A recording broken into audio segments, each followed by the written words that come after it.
Hi everyone, welcome back to another interview with Coach Gosek. This is Coach Ed Gosek of the Oswego State men's hockey team, and I'm of course Nick, your sports reporter with the Pal Times. We have an NCAA tournament edition of another interview here. Coach, last week you guys are coming off of a win 6-1 over Hobart.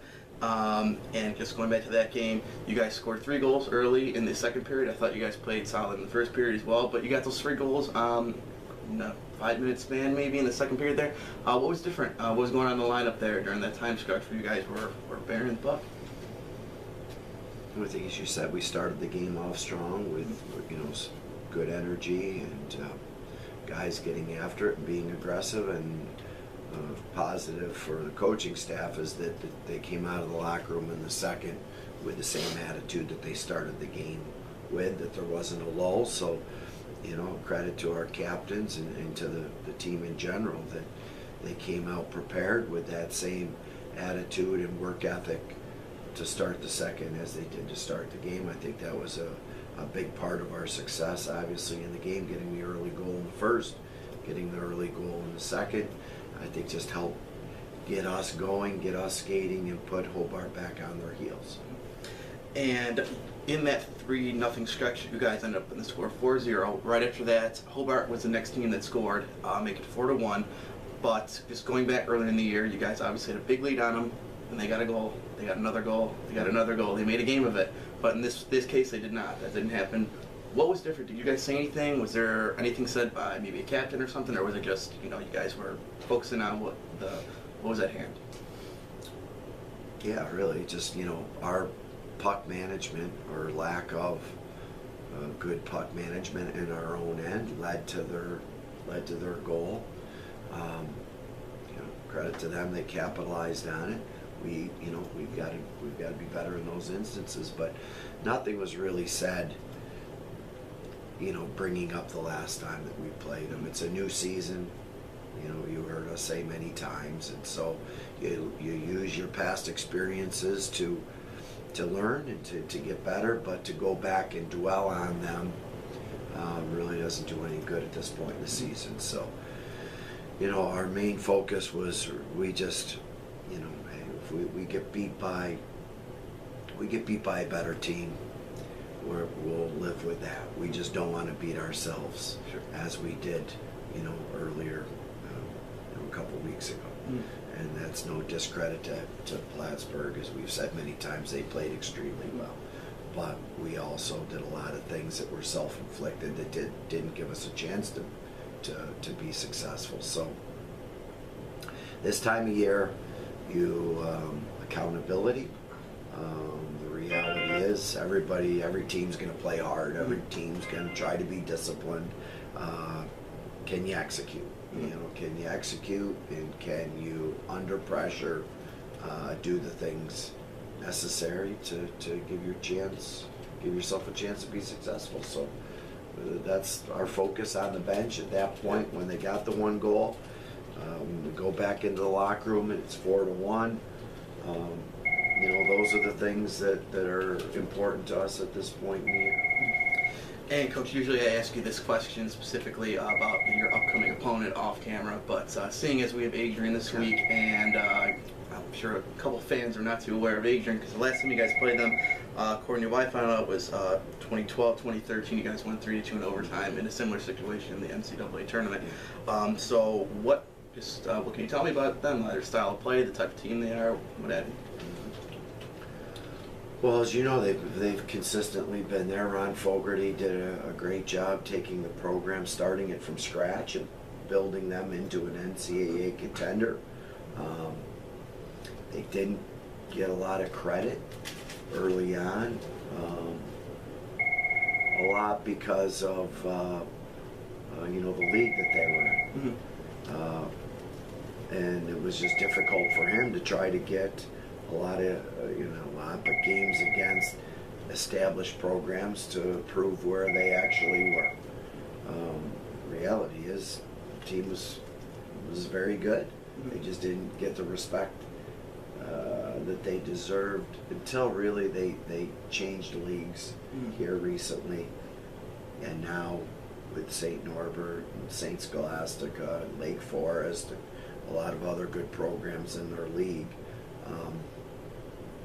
Have they gotten the respect that they've deserved, even though Ron Fogarty did a great job getting the program up and running and left for Princeton, and now Adam Krug has taken over, one of their captains, former captains players, and he's done a great job. People could say he inherited a solid program, which he did, but so we know firsthand, taking over a program that has high expectations, that has had success, it's not easy. Him and his staff have done a great job of not only continuing that, but really improving upon, what Ron has done based upon the record and winning the league and so forth. So they're a very talented team. They've got 2 freshmen on their first line, Brothers and Thompson, that along with Rinaldi, very nice kid, good player. And that line is 130 points or somewhere around there between them. So obviously they're dangerous offensively, very talented, and they can finish. So, again, if you don't take care of the puck and you don't have, sound defensive play against them, the odds are they're going to capitalize. So you hope that we limit their chances, and the chances that we give them, we hope that Zawadzki is on, that he can counter. They're an aggressive team that gets after it. They play physical, but it's a overly, not a dirty team or anything by that standard. It's just that they play in your face. They're going to be tough. Every shift you've got to be ready to compete. Got solid D. They got a senior goaltender, Shackle, who we've seen before, who's aggressive, big kid, not a lot to shoot at. So they certainly have, there's a reason they are where they're at.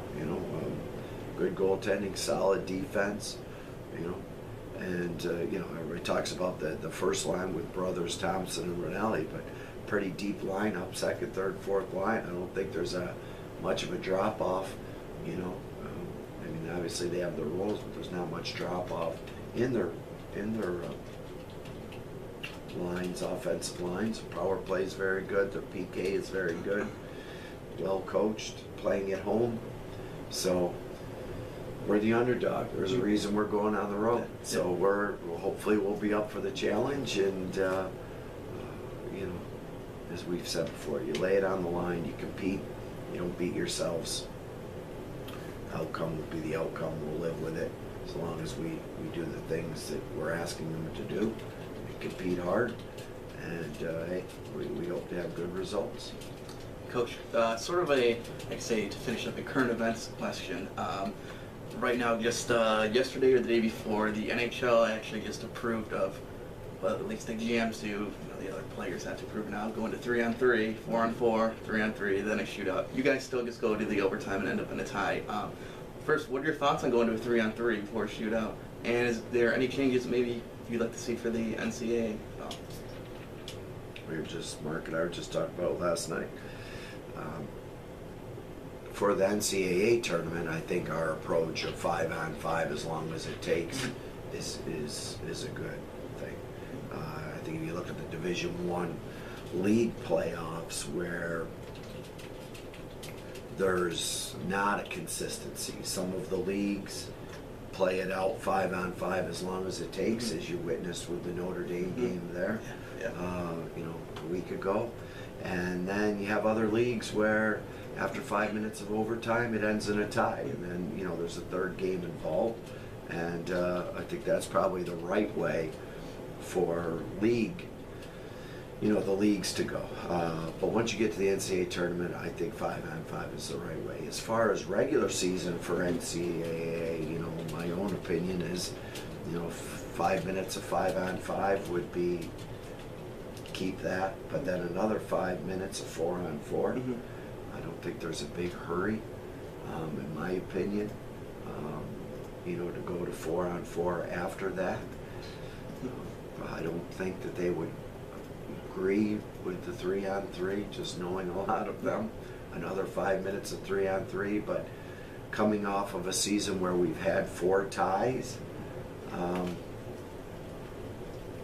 Some of them you're hanging on and you're lucky to get the tie. Other games you feel like you have momentum and you want it to continue.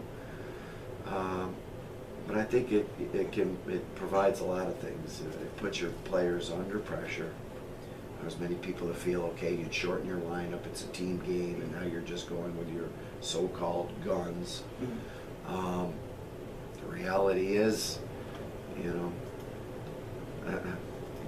either way you look at that, you're playing your best players to, as far as we approach it, you know, throughout the game anyhow. So I don't see the difference between 5-on-5, 4-on-4, 3-on-3. I think as a staff, it puts pressure on you to first develop a philosophy on how you would play that, and then 2, who the players would be and what your approach would be. So I think it's a good thing. I think it would be exciting for the players first and foremost. I think you would certainly get an end result different than a tie. And then I think the least important is the fans would enjoy it. So not that they're not important, but the reality is, you know, to get to 20 wins at the Division III level, I mean, we're still trying to get there. It's very difficult every year, and usually if you get there, you got a pretty good chance of getting in the tournament. So everybody, you know, is in the same boat, is trying to get the 2 points and trying to get the W. So I think it'd be a good thing for the game in general. I think it would be exciting. I think the players would enjoy it. I think if you were to ask them, they would prefer that over a shootout.